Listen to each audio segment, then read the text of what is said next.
సంఘం ఎదుట పాతాళ లోక ద్వారములు నిలవనేరవు. ఎందుకంటే సంఘానికి, సంఘ బిడ్డలకు తండ్రి దేవుడు.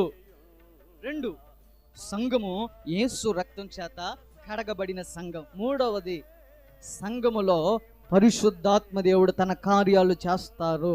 4, సేవకుడు. సంఘానికి ఏదైనా అపాయం రావాలంటే, సంఘములోనికి ఏదైనా శోధన రావాలంటే, సంఘములో ఏదైనా అపవాది కార్యం పనిచేయాలంటే అది సేవకుడిని దాటి రావాలి. సేవకుడు చేసే ప్రార్థన, సేవకుడు కార్చే కన్నీరు సంఘానికి కంచె.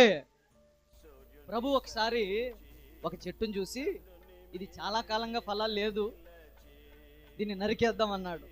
వాటమల్లి ఏమన్నాడు? అయ్యా కొంచెం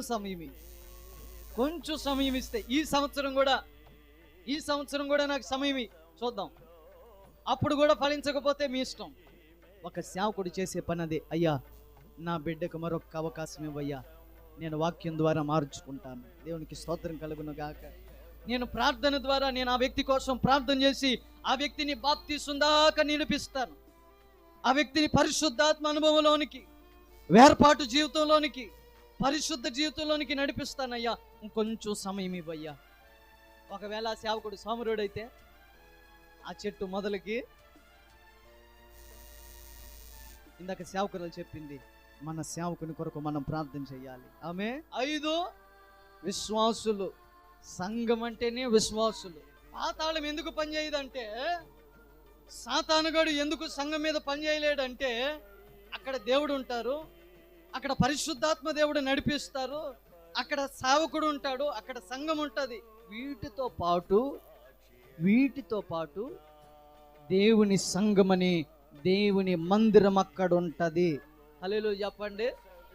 హల్లెలూయా, హల్లెలూయా. దేవుని మందిరం అంటే ఏమిటి? దేవుడు దృష్టి ఉంచే స్థలం.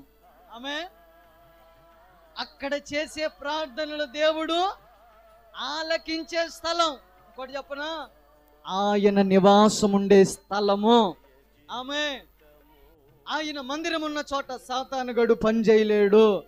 ఆమె ఆయన మందిరం ఉన్న స్థలములో సాతాను ప్రభావం ఉండదు.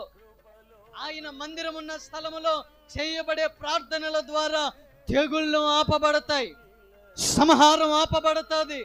ఆయన మందిరం ఉన్న స్థలం ఆశీర్వదించబడుతుంది.